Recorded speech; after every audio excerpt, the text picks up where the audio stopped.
Okay, so let's talk about this first. First of all, thank you for coming. These are bi-weekly meetings. They're going to happen every other week. They're all mandatory. Okay? A part of these meetings, we're going to go over a couple things.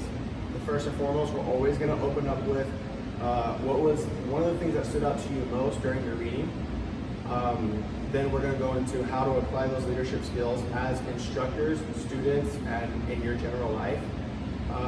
And then we will go over specific teaching skills, and then especially for junior instructors, specific skills on like those who are being paid with actual money, right? Like Rylan and Ethan and Ty. How to sell, right? Because the whole idea is for you guys to, the more you can provide for the dojo, the more the dojo can provide for you. Okay? So that's pretty much going to be the structure for all these meetings. And then from time to time, we will do role play, where we will have a student that's having a really hard time just not getting it, or a student that is totally goofing off. What can you do as the instructor? Or a student that is new and super timid and scared. Role playing stuff like that, and then even role playing like how to talk to people and how to sell. Okay? So let's open up with Rylan. What was one or two things during the reading that stuck out to you that you really enjoyed? Christine, you're next. One of the, when he was trying to reline the bow, he read about it and he understood so much. He's watched videos, and the sensei talked about the knowledge from knowing the knowledge from doing are completely different things. You guys try to talk a little bit louder so the video can catch it. Okay. So like understanding that doing it is different than knowing it. Okay. So that was the difference where he was talking about the that particular word. What was it? Gnosko. You have gnosko of something, which is like the knowledge of how to do it by either through like reading, studying, watching. But then the other one, the other Greek word that I forgot the actual word of it was knowledge through experience of something. So awesome. Christine, what's something that stood out to you? I like on how like technically most of the chapters were like different. So like has a story about someone like he just wanted to get it over so he didn't like do well at all. Yeah. But then eventually he realized that he should have done much better. Yeah. It stuck out to me because like that's what we should all do. Yeah, the guy was building his own house, right? It doesn't matter, just do it good. Absolutely. So like, in all honesty, you guys as assistant instructors or junior instructors, whether you realize it or not, when you are training and helping out a student and a child, you're training yourself because you're training your own abilities on how to teach. If karate is your thing, like it was my thing, you're teaching yourself right now how to own a dojo, right? So in that story, the guy, he was making his very last house, and he did a crappy job because he just was tired and done. But then it was his house, and had he known it was his house, he would have done better. So I like that. Always doing your very best, because no matter what, because typically the outcome could be it personally affects you. Okay, Andrew, what was something that stood out to you? Luke, you're obviously next.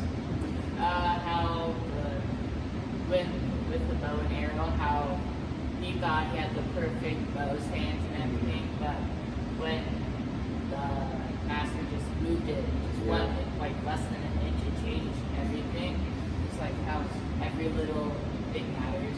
Absolutely, absolutely. Just by 1 inch, right? So like, it could be the difference between, as assistant instructors, just by 1 inch could be the difference between being somewhat excited and being super freaking excited. Just by 1 inch of him moving his elbow, he totally missed the target. Okay, Luke, what was one thing that really stuck out to you? The fact that he was eager to start shooting, but first the sensei said drop with carry water to, I guess. Yeah, doing something that seems as though that has nothing to do with being an archer, but it has so much to do with the technicalities of things, the gripping and all that stuff, right? So you guys, as you're teaching and helping, you got to think kind of like what Christine was mentioning. You're going to be hearing stuff, doing stuff that you're like, how does this apply? But at the end of the day, you're like, oh my gosh, I get it now. That makes sense, okay? So that's really good. Guys, Basically, we're going to stick to 4 chapters at a time. Once we finish this book, we're going to start with another book called Start With Why by Simon Sinek. Amazing, absolutely amazing. It really affects the way how you want to go about your career, either in karate as an assistant instructor or as a student, and then so on and so forth, even in schooling and stuff. Guys, this is my buddy Mike Tobin. So Mike, this is Christine, Luke, Andrew, and Ryland. Our other junior instructor couldn't make it because of a family event, and then Ty couldn't make it because there's a funeral today. So we're recording it so that they can have access to it afterwards. So I previously spoke with Mike, kind of talking about like, all right, what can we do to be hyped up more, have your classes be more, and how can you be more engaged with the students?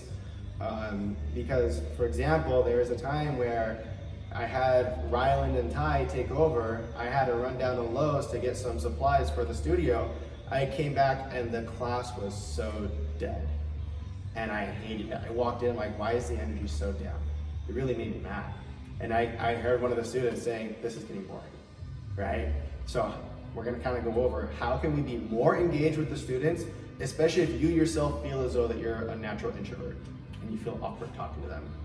And then he's gonna help you a little bit more about like how to sell and stuff. I don't know what color you want to use, but I got a ton of those. I'll use them all. Color code. I know, buddy.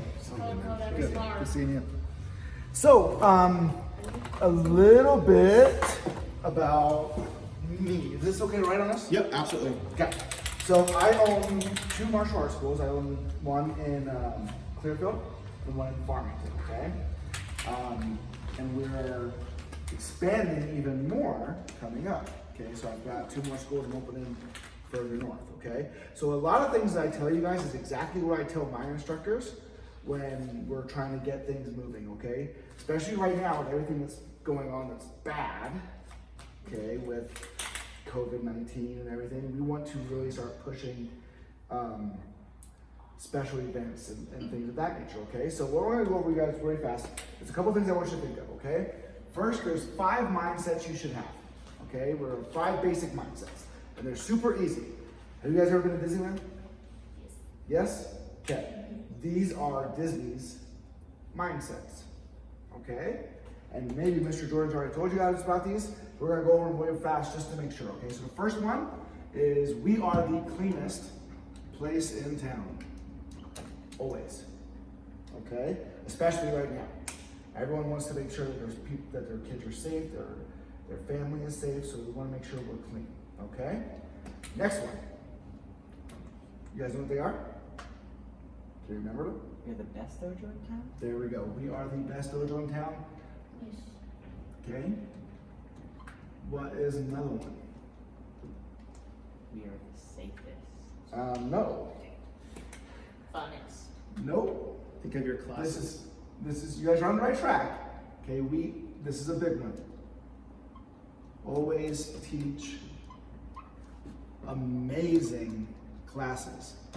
We do not do anything. They come back and say, man, that really sucked. You guys ever do that? He's like, man, I wish I could do that better. Okay? So we're gonna focus on this one right here. Okay, the next one is communication. We have the best communication in town. Okay? And that's the 2 that we're gonna focus on the most. Okay? These are the 2 that assistant instructors and junior instructors pretty much need to focus on more than anything else. So we always teach amazing classes. So you guys ready to do some work? You're sick of sitting down? Yeah? Cool, let's hop on the floor real fast. I like it.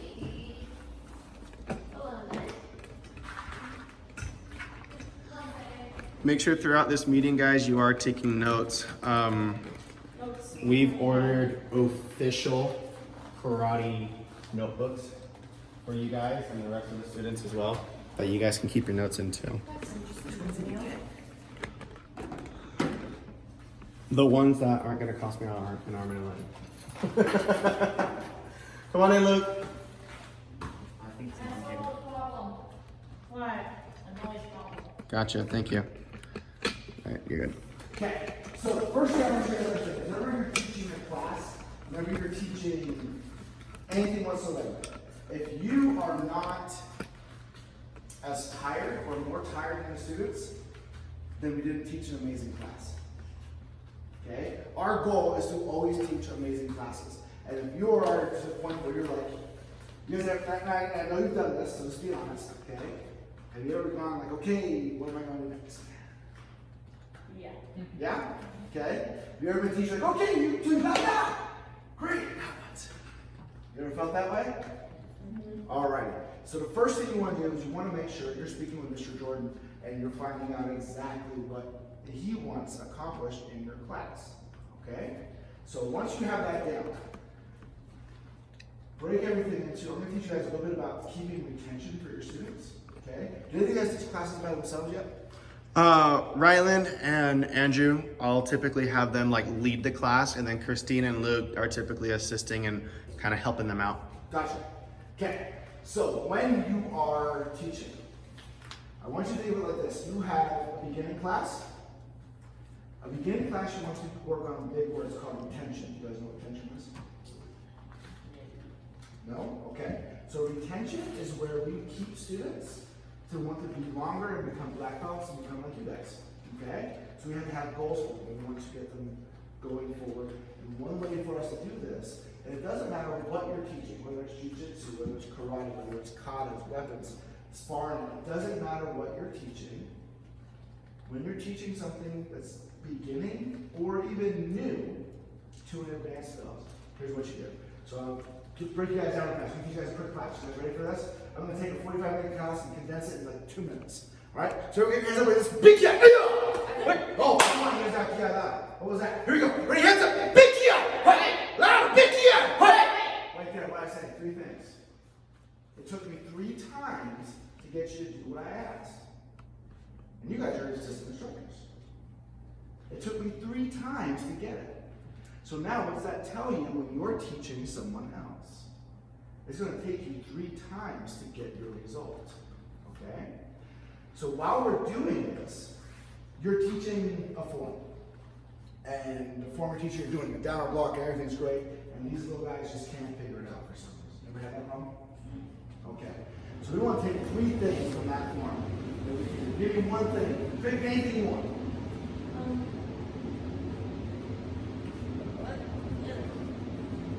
Anything from a car, a form, something that you could.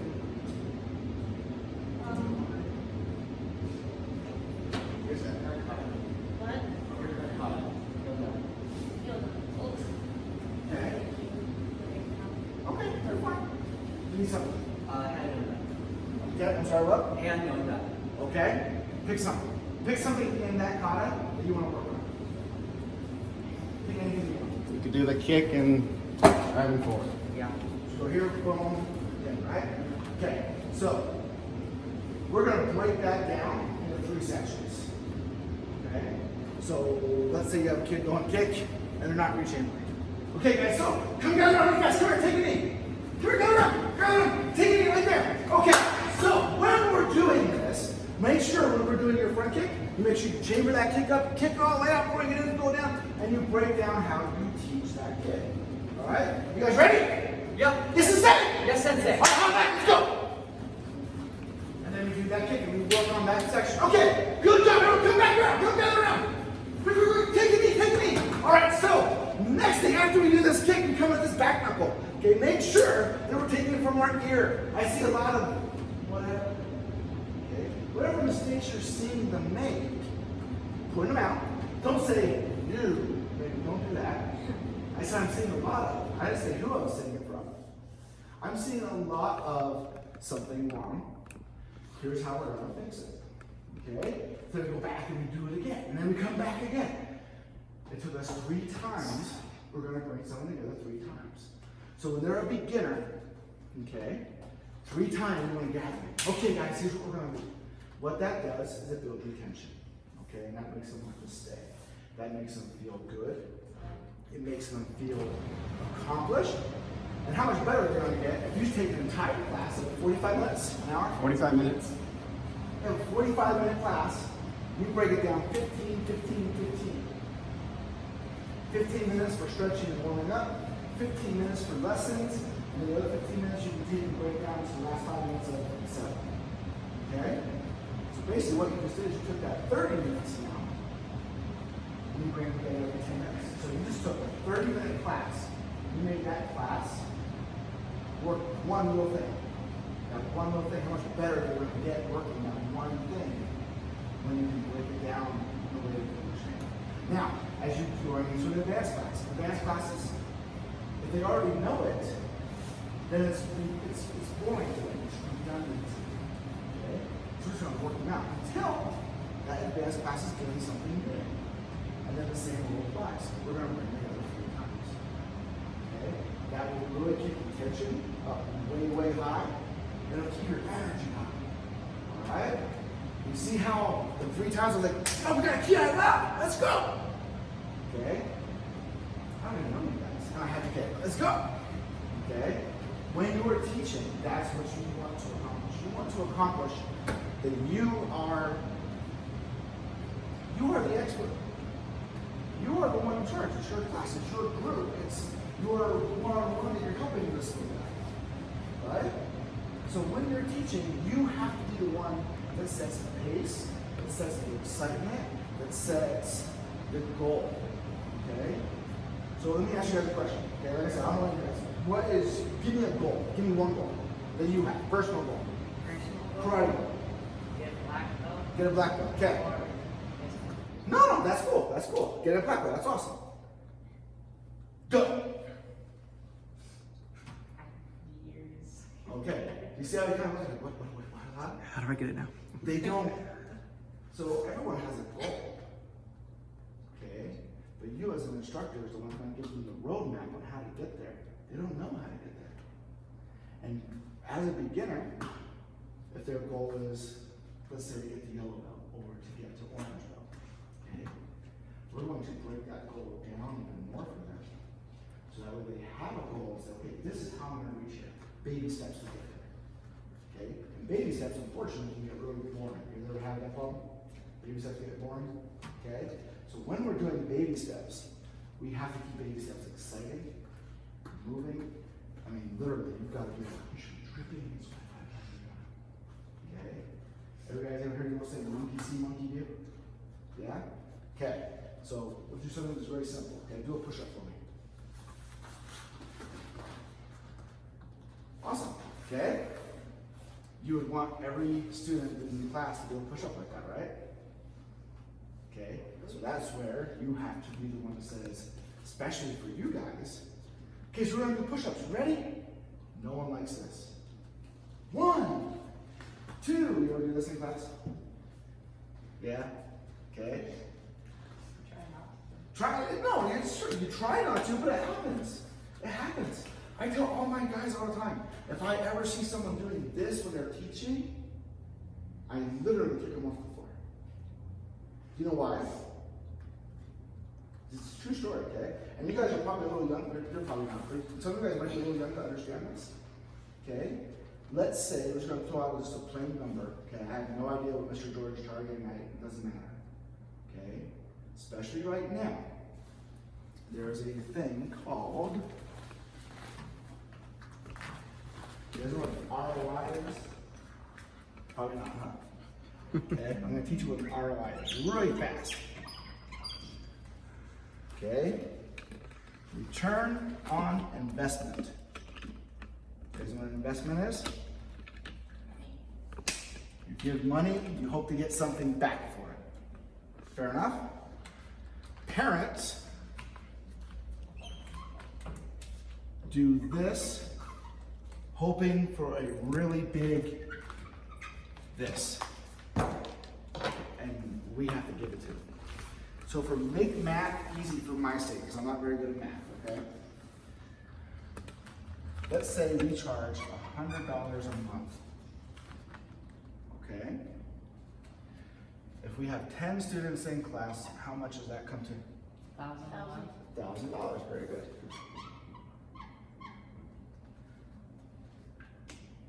How would you guys feel if I went out to my car, grabbed my wallet, took $1,000 in cash, and said, here? Feel pretty good? Yeah. Yeah? Okay. Not bad, right? Now, if I took that $1,000 and I said, here, go out there and make sure you bring that $1,000 back to me no matter what. Now, how do you feel? Not as good. A little stressed? Yeah. Okay? That is what happens when an instructor or an owner gives you guys a class. They're saying, here's $1,000 and I'm trusting you to bring that back to me. Does that make sense?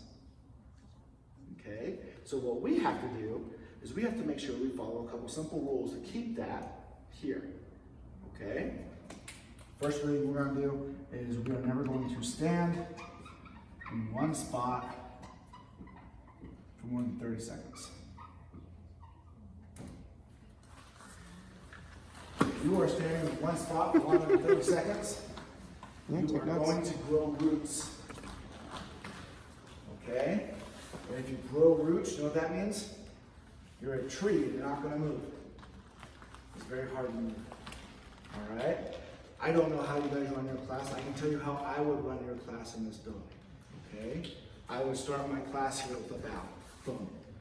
Okay? And I'd warm everybody up. Okay, guys, we're moving. Da, da, da, da, da, da, da, da, da, da. All right, now, keep working, guys. Keep going. Everyone doing good. Good job, good job. Okay, come gather around. Where am I at now? I'm over here. I'm over here for a reason. What did you just have to do? Look. You had to look at me. So I'm keeping you engaged. I ain't even teaching anything right now. I'm just kind of moving around the room. But I'm keeping you engaged. And then I'm going to do the same thing over here. Okay, guys, da, da, da. Okay, really fast, come gather around. And I'm keeping you engaged. At the end of class, this is what Mr. Jordan really wants you guys to get, is I'm going to end class right here. You know why? It's different from over there. It's different from over there. It's different from over there. It's different from over there. And who's sitting over here? The parents. Parents. Adam. Nuts for you. Good man. That's right. And why are parents important? Because they bring you the money. That's right. Unless we don't. That is right.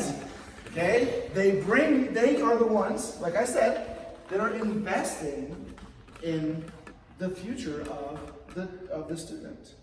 Okay? So what we do, for example, we're talking about Yanga. Kicking, going forward. Boom.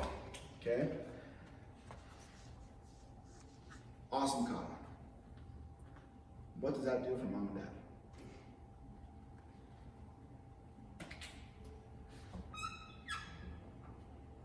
Nothing.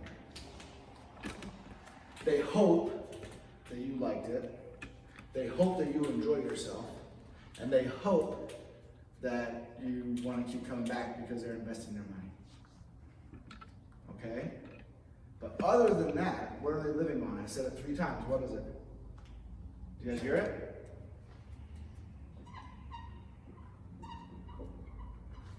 They're hoping. Okay? Now let me ask you guys a question. If you went to mom and dad today, said, you know what? I have decided I am not going to school anymore. What would they say to you? Heck no. You stupid Exactly. child. Okay, I'm why? gonna be stupid child. Why? Because it makes schools good. No. They don't think it's good. No, They it's good. know it's good. There is a value to education. And it is your job to teach, but not just to teach karate, and not just to teach katas, not just to teach front kicks and back knuckles and stances and forward stances and back stances. Your job is to teach the value of all these things. Okay? So not changing anything. We're talking about Yangan. What's the value of Yangan? Well, you're going to have to do a front kick. Okay? Do mom and dad care about that? Nope. So what's the other value? Give me a value of that comment. Give me one. Listening. Hey, boom, listening. I'll take it. Okay, guys, so we're talking about listening today. We're working on this kata, we're working on this kick, and you guys did a very good job. Now remember, we have to be first-time listeners. So that way, and all you guys are shaking, yeah, this is good, this is good. Are you ready for this? I'm looking at you guys, but I'm really looking at his mom. And I haven't said anything that made her say, yeah, that's cool. Now, when I turn around and I say this, now, being a first-time listener, we are a first-time listener at home, here at school. So when your mom and dad tell you to do your chores, you do it the first time they ask you to. And look what she's doing. Make sense? Now she sees value in what we're teaching and what we're educating other students on. So when Johnny comes and says, Mom, I'm really sick of karate, she's going to say, ha! No, you're not. Get your butt in there. Because you're getting a value from it. Does that make sense? And that is huge. And the great thing about this is you guys are young, so you're relatable to young students. If I tell you guys, how old are you? You're the oldest one, right? I'm 16. You're 16? Okay, so you would appreciate this, but no one else would. If I turn around and say, hey, my brand new Challenger is out front, it's an awesome car, and I can't wait to go drive it. You're like, yeah. He was like, I can't drive. Exactly, because it doesn't relate to you, right? Okay, it kind of related to you a little bit, but it doesn't relate. So when you're teaching to someone, you have to relate to them, okay? And there's nothing wrong with being relatable, okay? And if you were ever to go to my school, inside my office, I am a Superman fan, just so you guys know, I'm a huge Superman fan. And all the kids come in like, oh, Superman's cool, like I know it, I like Batman better. And I say, it's okay, you can have an opinion. But now I'm relatable to them, okay? And it's not just a joke either, man, I really do like Superman, it's kind of like that. All right? So I really know about it. So when you're passionate about something, you can be relatable to them, they're going to be able to relate to you and they're going to listen to them. So what's another thing? We talked about listening. Give me another one that Yondon's working with on. You got another one? Yeah. Give it to me. Focus. Focus. Where do you use focus at? Understanding where to put your eyes and where you're going. Okay. How about in school? You focus in school? Person. You're going to be 16, bro. You better start focusing real quick. Yeah. I just became relatable to you. Does that make sense? I just made that color relatable to you. Instead of thinking I only focus here, now I gotta focus when I drive. See what I'm saying? What's another thing that we use? Give me one more. One more. What does any kata teach you? What do horse dances teach you? Like commitment, Commitment, okay? because you have to hold that stance for a long time. All right, you gave me a commitment, good. You gave me a reason on why. Now do me a favor and tell me how a commitment can help me anywhere other than here. Like in a job you're doing, Okay. or Now, when you say a job you're doing, you just lost me. Do you know why? You know why? How old are you? I don't know. Well, that's not what I'm thinking. You're Okay, 13, but you're right? 13. And because you're 13, your job experience means nothing to me. Okay, so it's not relatable. Okay, does that make sense? And I'm not trying to make you feel bad. I'm just, don't reach for something that you are out of your depth in. Project. There you go. Homework, Yeah. commitment. Does that make sense? Getting something in there that you are relatable to. Okay? We did we were closed down just like you guys were. We were doing things online. And one of my instructors decided she wanted to do a sword series for everyone to learn how to use a sword. And my first thought was, it's never going to work because beginners and intermediate people cannot relate to a sword and they mostly don't have one. So you know what she did? She went and got a lightsaber. Said, how many of you guys have lightsabers? Everyone's got a lightsaber at home. Oh yeah, I do. She just became relatable. Okay? You have to be relatable to the person you're trying to teach. And with you guys, that may be one-on-one. That may be 10-on-1. You have to do something that's relatable to you. Okay, does that kind of make sense? Next thing, communication. You guys do parent night outs here. You do sales, like a Memorial Day sale going on right now. Okay? Now, if I say to you, I'm gonna make this relatable in two different ways, okay? Bro, those commas are on sale and they're awesome. And you wanna use commas. So it's relatable to you because you want them. Right? Okay? But it doesn't do anything for anyone else. Okay? So I got you excited about it.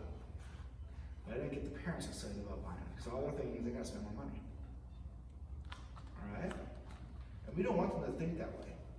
Don't get me wrong, guys. I have more people tell me no than I have people who tell me yes.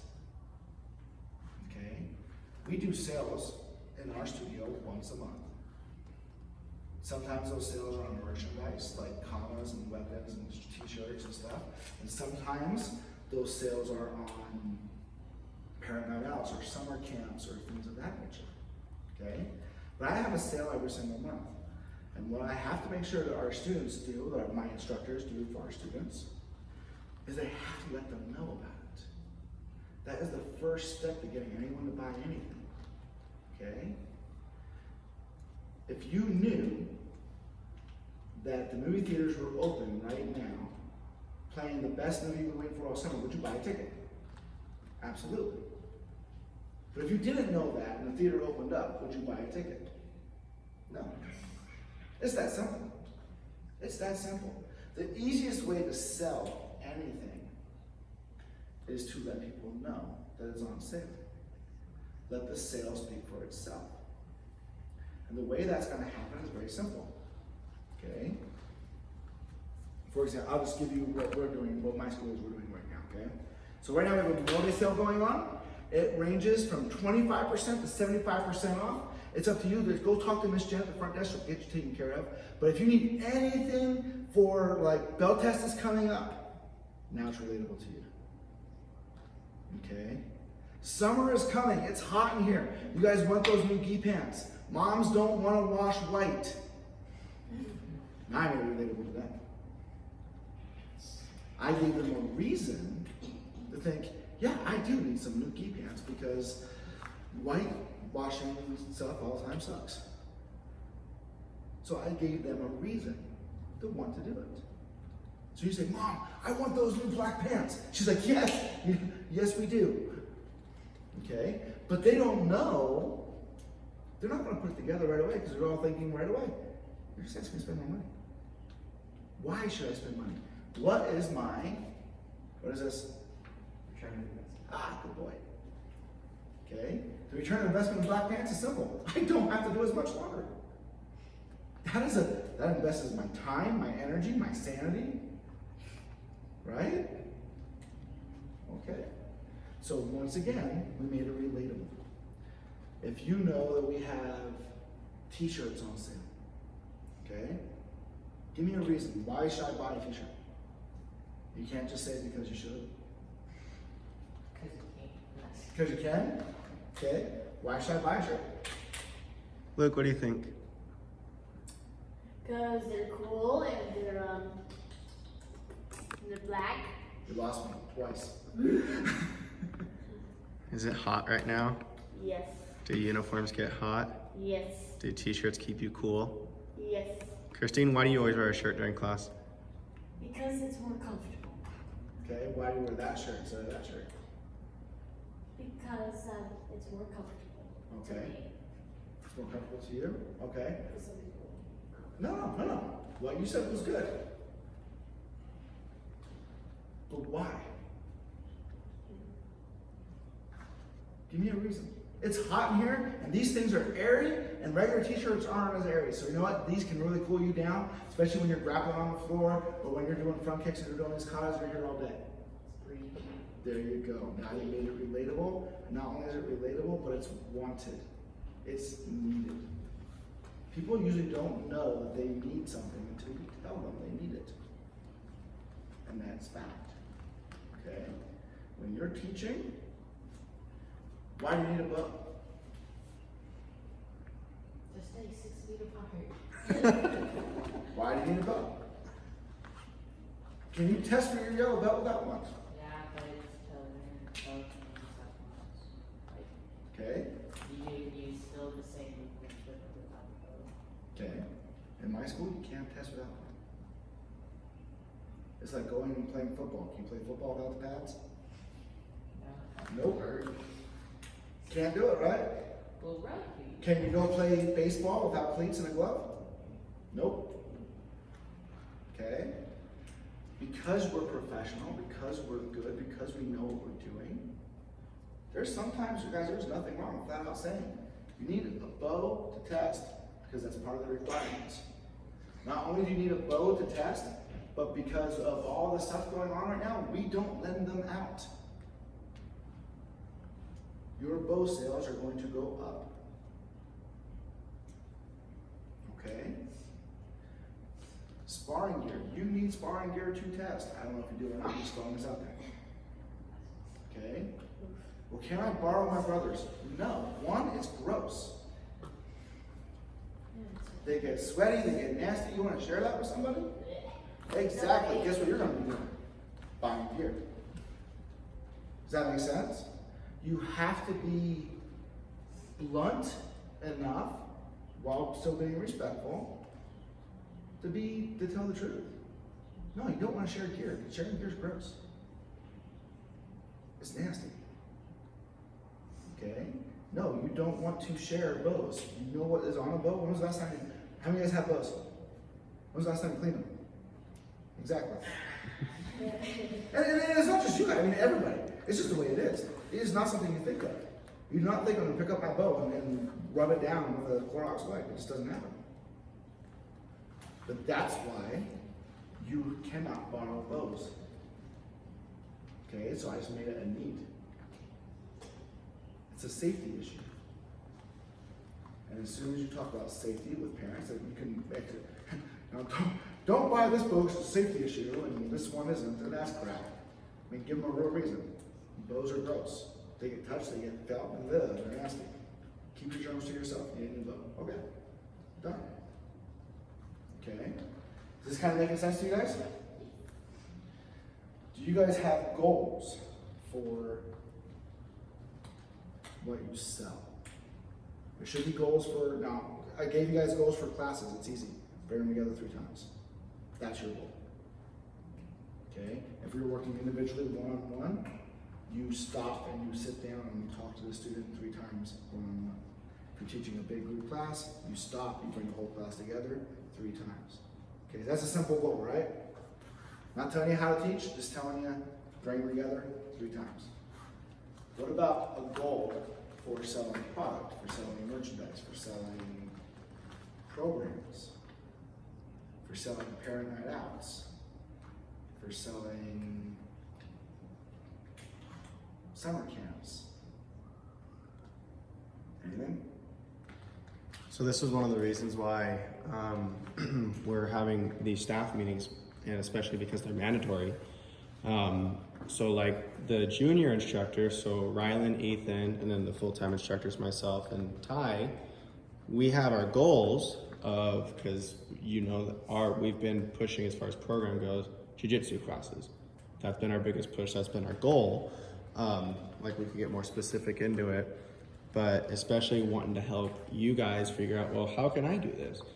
Because, so for example, the junior instructors, when you guys are 16 years old and you actually want to work and earn cash money, the more money the dojo makes, the more money you make, because if the dojo makes a certain amount of money, Rylan gets $150 on top of what he's already made.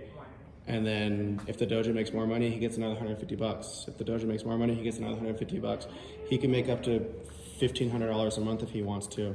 That totally replaces a normal high school job and works a lot less hours, right? For you guys, same thing, but it's credits to the store because I can't like hire you yet, right? I know, just grow older and then I could hire you.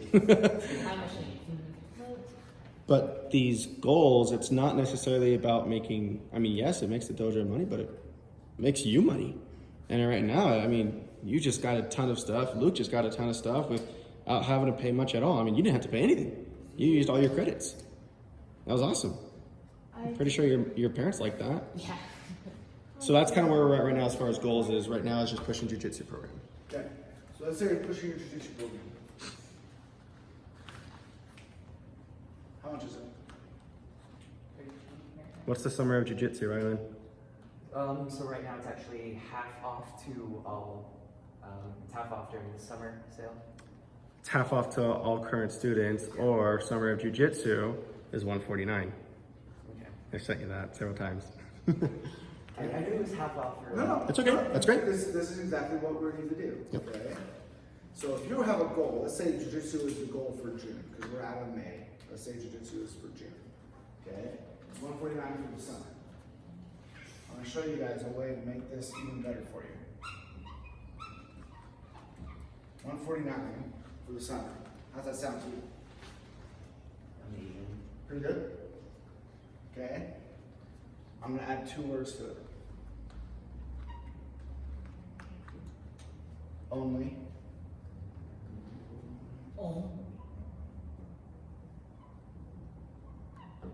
And entire. It's only $149 for the entire summer.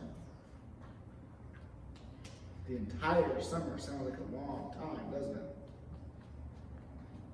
Behind the scenes, summer is 10 weeks. Does that sound like a long time to you guys?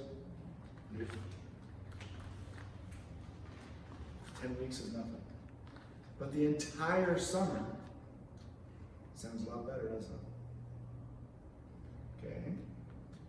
So it's only $149 for the entire summer. And what do you get? You get to do jiu-jitsu classes as many times as you want, all throughout the summer with Sensei Tai to make sure you guys are getting your ground game good. Well, why do I need a ground game? You better have to have those answers. Okay? When we talk about jiu-jitsu in my school, the ground game is simple. Ready for this? If I'm defending myself up here and getting my trash kicked, I better learn how to take it down there. Or if someone took me down there and getting my trash kicked, I better learn how to get up. So when someone says, I don't like grappling, I don't like doing this, I just show them a reason why they need to go to grappling. Or when someone says, I love grappling, why do I do a karate program? I just gave them a reason. Because when you're getting your trash kicked down there by someone better, what do you want to say? I'm not good enough? Or am I going to get up? And I have another way of training. I have another way of doing something else. Does that make sense? Very important to understand. People don't know what they don't know. And what I mean by that is very simple. If someone walks in here and they say, wow, you teach MMA, why are they going to say that? They make an assumption because there's what? A big cage. You're 100% right. Okay, that's what they think. And some people who like MMA say, awesome, sign me up. And awesome, sign my kids up. And others say that's a violent sport and they turn around and walk out. It's your job to educate them on what they don't know. They don't know that MMA is not actually violent at all. Believe it or not, MMA is the safest sport out there right now. True story. Fact. Do you know why? Because you can tap out. When you're doing grappling, if you have someone who's being very, I don't know if I want to grapple, I don't know. The best way to sell grappling is this. Guys, you are in 100% control when you grapple. If someone, okay. If someone grabs a hold of your arm, you're like, oh, I can't get out. What can you do? Tap. And I'm out. You are in control that whole time. Whereas if you're fighting and I go bam and punch you in the face, I don't know if that was too hard or not, do I? But doing this and letting go, because you tap, you're in charge. That's how you sell grappling. Okay? You don't like getting punched, you don't like getting kicked, because you can't tell when you're hitting someone too hard or when you're not hitting them hard enough. Simple. Go in and grapple.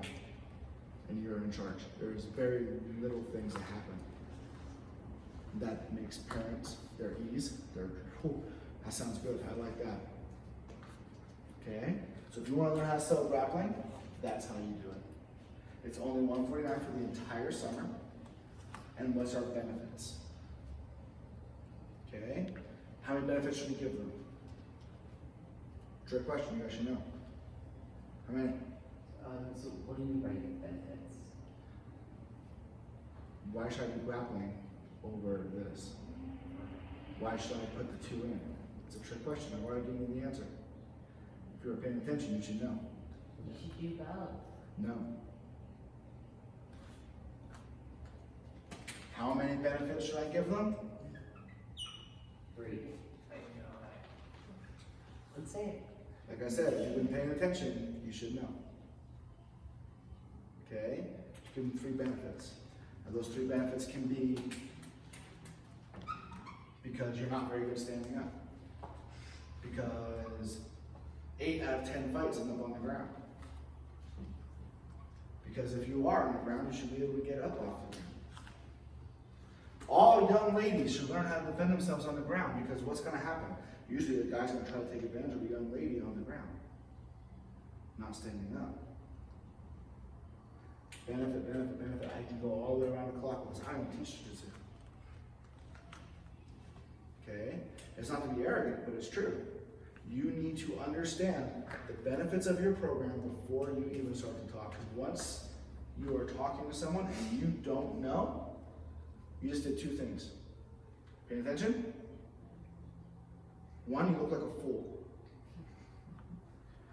I'm serious. You look like a fool. Who likes looking like an idiot? Okay. Well, you're on your way. Okay? The other thing is, you make him look like a fool.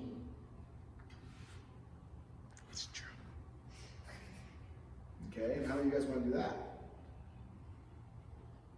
Except for the consequences after. All the more reason you need to be the most educated person in the room when it comes to talking about the program. And there's nothing wrong. There is nothing wrong when someone comes over and says, hey, what about that jiu-jitsu program? And you're like, duh. You know what? I don't know much about it. Let me get Sensei Jordan. He can help you out. Because once again, someone cannot get mad at you for something you don't know. They can get mad at you for being lazy. They can get mad at you for being overconfident when you don't know. That's called arrogant. They can get mad at you for a whole bunch of other reasons. But by simply saying, I'm not sure, let me get someone to help you out. You need to become a problem solver. Can I add to that? In my experience, because I started the dojo when I was 17 years old, right? I started my own business when I was 17 years old, and there were a lot of things I didn't know, and I pretended like I did. And a lot of people don't like that either. When you pretend like you don't know, you can really get that feeling because you're typically stumbling over all of your words. People can feel the lack of confidence behind it. People can obviously see he's like going around and around and around and still hasn't answered my question yet. So it's so much better to say, I don't know, let me find somebody for you. Because the first words, I don't know, okay, that's a thing. But let me find somebody for you. They feel as though this person is seeking is getting me something. You're telling them what you can do. Because if you say, I don't know, maybe you can ask Sensei Diaz, that's bad. Because you didn't do something for them, right? But if you try to pretend like you know when you really don't, they can feel that. And the second one is, well, I don't know, let me go get Sensei Diaz and he's gonna explain it to you. They don't have to do squat. They love that. I hate going to Best Buy and the person makes me do the work. I hate that. They get paid to educate me. Why do I have to do all the education for myself? I hate that, right? Because that's not the experience that you're looking for. It's the same thing. So since Mike's about to, he's gonna continue with it, but think of, okay, how can I solve this problem? The quickest way is to get them to me. The best way is to make sure you are well educated on the subject. Now, how many times a month do I send a Facebook post, an email, a text message, so much that your emails probably are going to spam, right? I had two parents this week say, oh my gosh, all your emails went to spam. That's how much I send them. Nobody communicates more in the state of Utah. Maybe Mike communicates as much as I do, but that's my thing. Communication, I'm freaking on that thing, right? So he's gonna go back to that whole problem solving thing. Problem solving is huge. You have to be a problem solver, and sometimes they don't know what their problem is, so you have to educate them on it. Okay? If Have you guys ever had, and you guys probably shouldn't deal with complaints much, to be honest. But if someone comes and says, I noticed my kid wasn't really doing nothing in class today, so we're spinning in circles. How are you gonna solve that problem? What are you gonna say? Well, that's what we do sometimes. We spin in circles and, don't pay attention. And why am I paying for this? Doesn't make any sense, does it? Okay?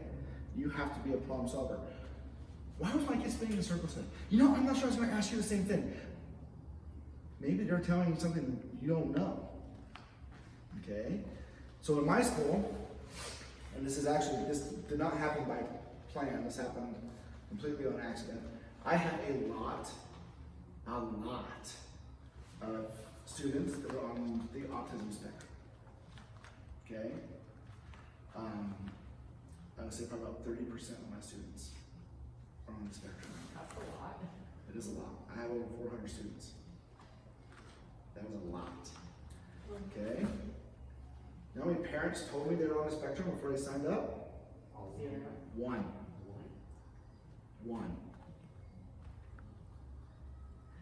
The only one that told me that their kid was on the spectrum was the whole reason I have all these kids on the spectrum. It's Ethan Feinschreiber. Yeah. Who is a really big opponent for children with autism. He has autism and he's a YouTuber. He's got like 300,000 subscribers and he's one of my students. He's a multi-time world champion. But because Ethan does karate, all these other guys who are on the spectrum decided they wanted to karate too. The unfortunate thing is the spectrum is a very wide spectrum and Ethan is barely on it. He's very, very, very high functioning. Some of the other kids I have are not. The moms didn't tell me that their kids are on the spectrum. They just assumed they're going to become the next Ethan Feinschreiber. Okay? That's pretty hard to know. So what do? Why was my kid spinning in class? I was going to ask you the same question. Is there anything that I should know about? Oh yeah, well there you go. Now I can solve the problem because I know. And I don't ever want to make the assumption that they're on the spectrum when they're not, because then what happens? Oh yeah, I'm in big trouble, okay? So that's where there's nothing wrong with asking, when they have a question, ask a question back. You can't solve the problem unless you know the answer. Can I add to that? Yeah. Yeah, so one of the things I've experienced, I used to go from thinking I knew everything about every single child, and then I, had my own children. I'm like, oh, I get it now. But I always tell every single parent, you know your child far better than I do. What can we do to help them? So now, parent and instructor are working together versus against each other. Now it is true. I'm right there with Sensei Mike too. I have several students that I've been able to catch on. Not a single parent has ever told me what type of situation that they've been in. There's been very few students where parents have said, oh, by the way, my child works with this or is in this particular situation or struggles with these things. Since I started teaching, so hundreds and hundreds of kids, I think I could count on my hands the amount of parents that have said, oh, by the way, right? And so kind of going ask a question with a question. When somebody asks a question, respond with a question. And then let the parent know, hey, you know your child far better than I do. All of a sudden they have that confidence and you're right, I do know my child. My child does act like this and things like that and blah, blah, blah, blah, blah. Okay, well, let's talk about it. What are some things that we can do to help them out? Now you're working together. And in my experience, that return on investment, every single parent that I've done that with, it's not about the money for me in that regard, but obviously it has been where, hey, those students have stayed. I've been able to retain those students. There are times, in fact, there are times where I've talked to all of your parents and said, hey, let's figure something out. How can we help them? And every single one of your parents have been like, yeah, let's work with this. And 4 years later, you're still here. Hi. Right? You don't have a black belt, and that's okay. I think the average black belt in Utah is within the 4-year limit or something like that. I don't know. I think Bobby Lawrence has a huge effect on that. But with that being said, like your parents have seen, like, hey, this is a pretty cool program, right? So going back, responding a question with a question. Yes. If you feel that there's nothing you want to say, like, for example, if your mom, if the parent says, why do I get spinning around? Well, because they don't listen. Guess what? You're right. They don't listen to you. I'm out. Okay? So, right away, I was going to ask you the same thing. Is there something I can do that can help your child? Well, he's this, or she's this, or then you at least know, right? Okay? Try to educate yourself before you step on the floor. You're the expert, not the parent, not the other student. Okay? You have your position for a reason, right? So make sure that you act that way so you can be that problem solver that's going to take care of the student. That's going to keep the retention. That's going to send the value of what you're teaching higher. Okay? Understand the value. Like I said before, if you were to ask mom and dad tomorrow, can I not go to school anymore? They're going to say, no way, you're going. Now I want you to think about this for a second, okay? I'm not from this area, I'm from up north, and I'm in Clearfield, Utah. Okay, Clearfield is kind of a lower end area, if that makes sense to you guys. Okay? For income. For income is very low end. Some of the schools in Clearfield they're not like Ogden rough, but some of them are pretty rough. Okay? Kids ask, I want to not go to school no more. Think about this for a second. Now you guys are young, so you can probably relate to this a little bit. In school, kids get bullied. In Clearfield, there's drugs in school. There's a whole list of bad things that happen. But parents will not let you quit school because they see the value of education. Now, Karawi has none of that stuff going on. Yet, how many times do parents allow kids to quit? Quite often. Too often. Too often. And the reason why is because we, as instructors, are not showing the moms and dads this. If you can get anything out of what we're doing with you guys today, this is the biggest thing you have to learn. How are you going to teach something that obviously you're passionate about because you're here, right? You like teaching because you're here. None of you are forced to be here because, you can leave anytime, you just won't be teaching no more, right? I'm not forcing you. Right. I said the meeting is mandatory, but I'm not holding a gun to your head or strapping you down. Does that make sense? So if you know what you're doing, then it's very simple. Okay. I need to show you the value of why I'm passionate about this. Okay. You're fine. You have to be passionate. Yeah. You have to show them the value. Fine. Okay. So give me. So we talk about focus. Okay. How can we show a value for focus? And we're not talking pride value. Pride value has nothing to do with what parents are interested in. What do you think, Christine?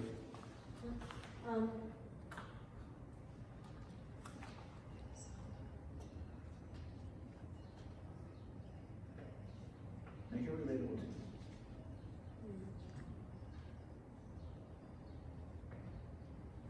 Anybody else? What is that? So you can use your superpowers Okay. Where? everywhere. Okay. That's kind of vague. School. Oh, now we go. School, driving, home. Okay. How many guys know what horse fences? How many of you love them? Yeah. Ready for this? What are horse dances for? Easy picking up stuff. Okay. Focus, balance. Where can you use balance at? objects in life, as in, let's say, taxes. Okay? You're on the right track. Taxes, kids don't relate to. What about homework? What about video games? Family time, there you go. You need to learn how to balance these things out. You cannot spend 12 hours a day on a video game. And it is not healthy to spend 12 hours of homework either. So you have to learn how to have good balance and how to balance these things out. We just took what you guys are like, oh, horse dances suck, and gave it a value. And not just, I mean, from a martial artist standpoint, horse dances are great. They teach you how to root your feet, they teach you to give you strength, they give you focus, they give you confidence, proper technique. All that stuff, they don't care. Okay? Learning this, that's what they care about. And that's what you need to focus on. So before you even start teaching, how many of you guys have, so who is like, besides Mr. Jordan, Mr. Ty, who's you have another instructor here as well? We have a junior instructor. He's at a family event. His name's Ethan. Okay.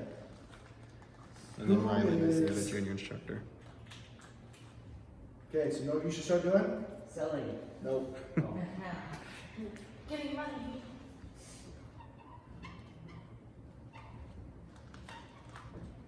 Meeting.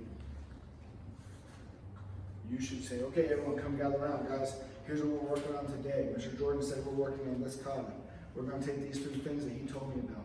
Now, just so you guys all understand, we're going to work on these 3 things. And this is how we're going to tell them after class. Because you don't know. And if you don't know, you're the #1 guy, right? If you don't know, how is he supposed to know? How's he supposed to know? How's she supposed to know? Okay? You're not. Okay? So what I would do for every class, all right guys, so we're working on Hyeongan today, and we're going to focus on these 2 things. We're going to focus on this part, we're going to focus on this part, and the word of the day or the word of the month or the word of whatever is focus. So we have to make sure we're talking to our students. Look at your students. They are all 5 years old. They don't understand taxes, and they don't understand jobs, and they don't understand anything like that. Most of them don't even understand school yet. So you have to relate. How do you relate to a 5-year-old? Games. Like cleaning your room. Riley, you have a 5-year-old nephew. You better start mentioning some things about Jackson. Cleaning your room is great. So make sure you're a first-time listener, guys. When mom says clean your room, we don't go, oh. Give them something every day. They understand that. You clean it the first time. When mom asks you to pick up your shoes, you do it the first time. Get sensei. Get sensei. All right, let's go get them. Good job, guys. Okay. Last thing about this, the 3C rule. You guys ever notice that everything I'm doing is around 3? Yeah. Yeah? Easy to remember. The 3C rule. You guys know what the 3C rule is? Cool, calm. Nope. Something else. But that's a good one. Compliment, correct, compliment. You compliment them, you correct what you need to correct, and you compliment them again. I use this expression all the time. You have a kid in class, and he is what we call a wall licker. Okay? Meaning he doesn't listen to you at all. You can't go over and say, hey, knock that off. Because then the kid's going to say, why am I here? I don't like you. I don't like you. All you do is yell at me. I don't want to be here. I don't like you. It's that simple. So how are you going to turn him around? Hey, bud, I like your focus, but it should be over here. Good job, bud. I complimented him. I like your focus. I corrected him. It should be over here. And I complimented him again. Good job. You compliment, you correct, and then you compliment. It doesn't matter what you're teaching. Katas, jiu-jitsu, fighting, doesn't matter. You correct them, then you compliment them, and then you correct them again. What are they going to remember? The corrections. Not that sensei so-and-so likes me. You compliment them, and then you correct correct them and compliment them again. And I'll compliment you as, hey, you're doing great. I'm really proud of you. Good job. Because you don't know the struggle that students have on right now with whatever you're teaching. You're not in their shoes. You can't say, I know because I've been there. Okay? But you can say, I really like that you're trying hard. Good job. Does that kind of make sense? So the 3C rule: compliment, correct, compliment. If you can get through this basic idea, okay, everything that we do is in threes. Retention, we bring them together in three. You guys know about the 3 R's? Probably not. That's okay.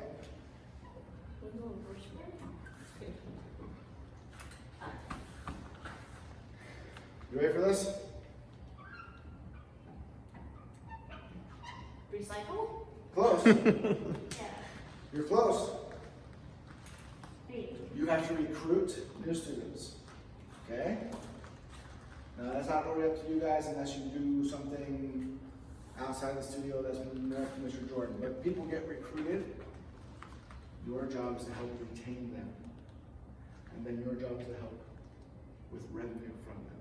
Revenue is money. Okay? Recruitment, retention, revenue. Those 3 things recycle and keep things going. Okay? Recruitment, they come in and do their introductory lesson. Anyone here teach intros yet? Not yet. Not yet? Okay. Eventually someday you'll probably learn how to teach an intro. Yep. And that introductory lesson is setting the person forward, saying, this guy's really gotta get excited, and I gotta be excited, and maybe they're really shy, so I have to be really shy, and so on and so forth. That's your recruitment. Then they hop into class. That's your retention. Okay?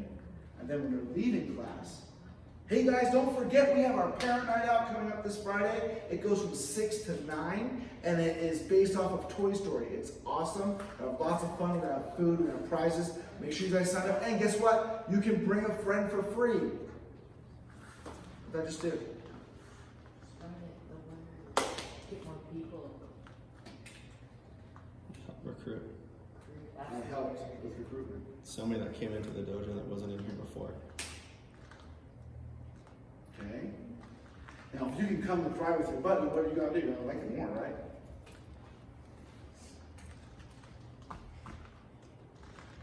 Now, if you're here and your buddy's here, and your buddy just knows, well, man, you got a bow. Where did you get that at? Well, the front desk.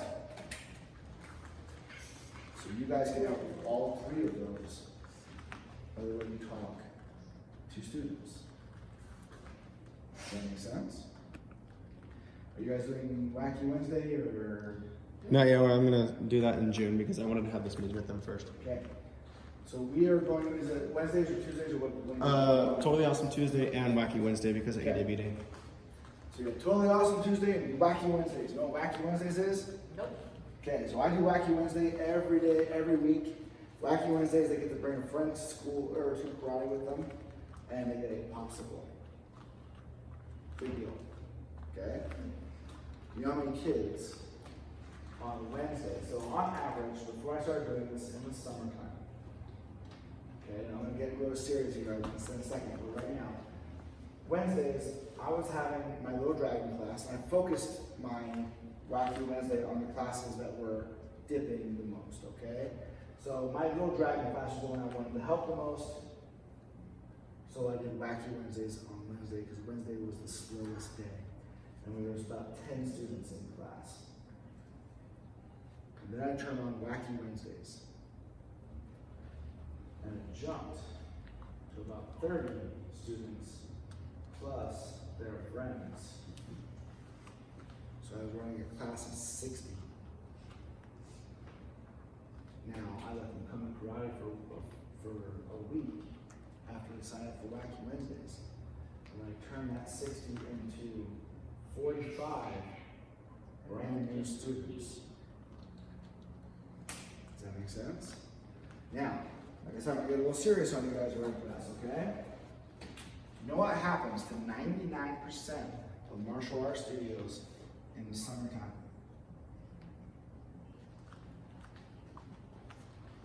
their revenue does that.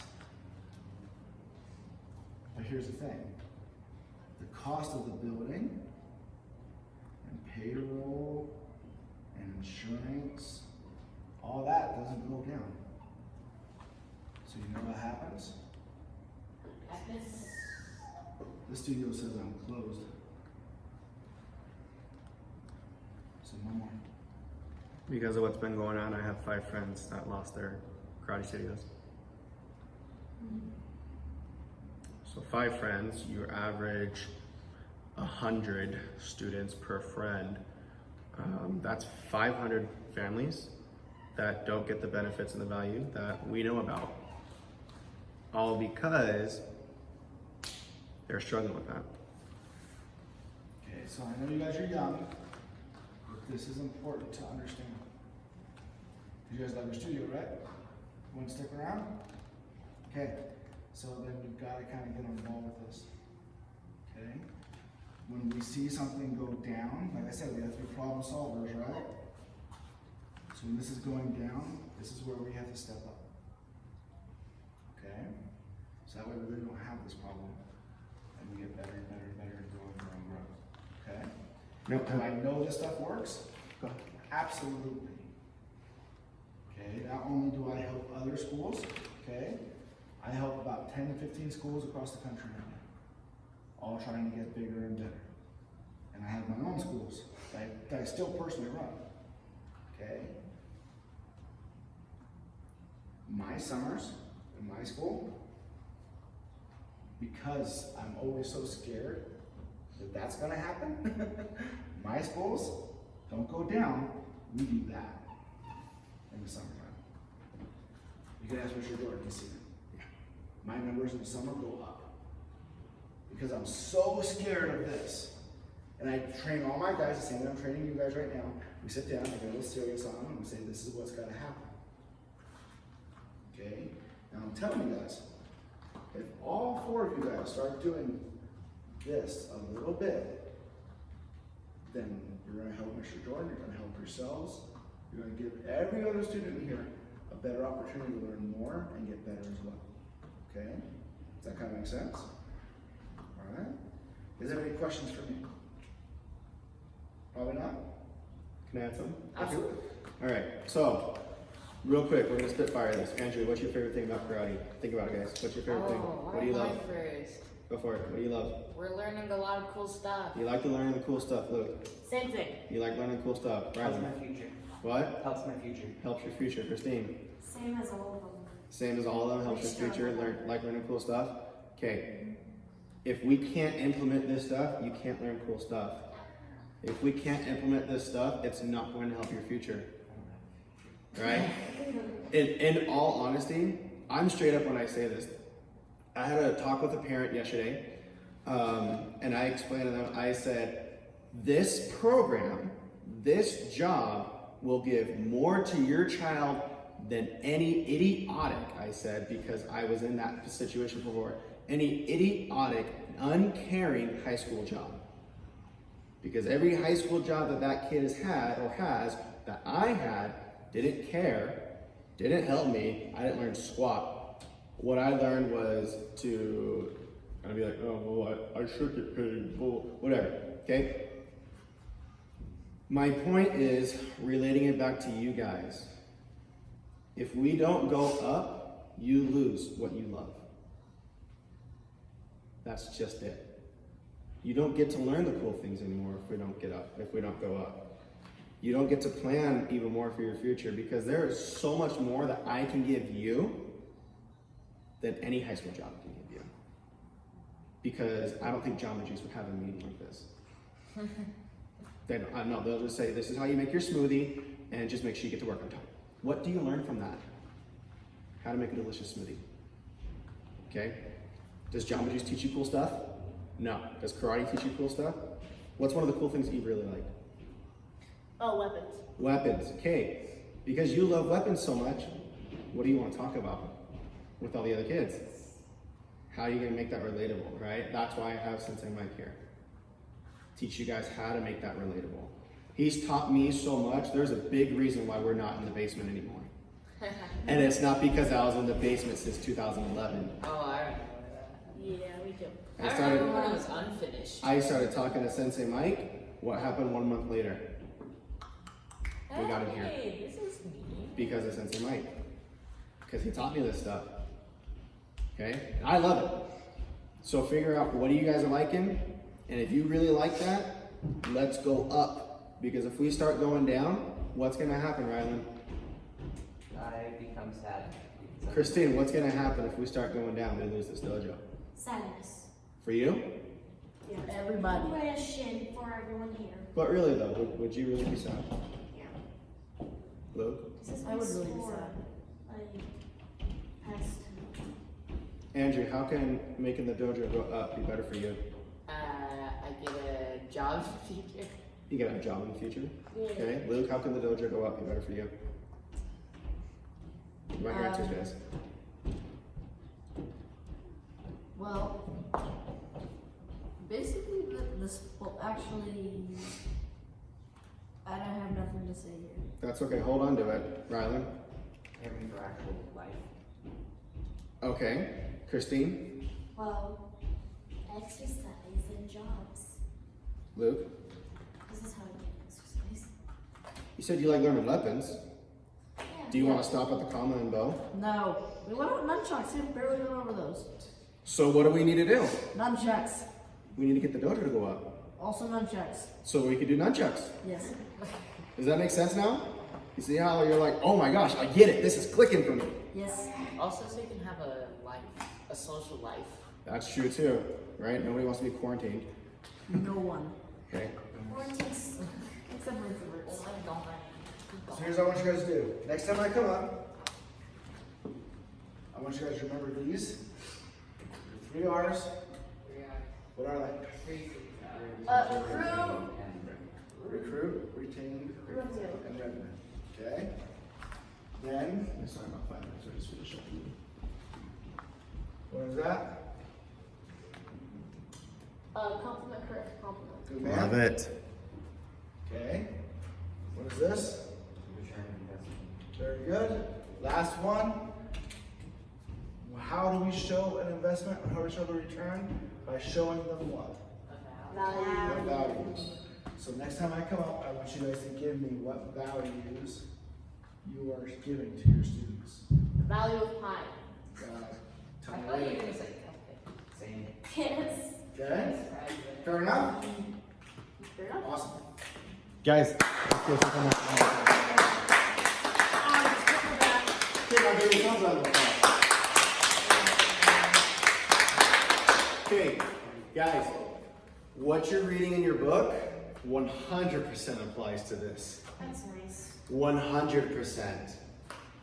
This 100% applies to you because we just briefly went over it. Right? Okay. If you didn't, I'll make sure that you got clocked in for this time.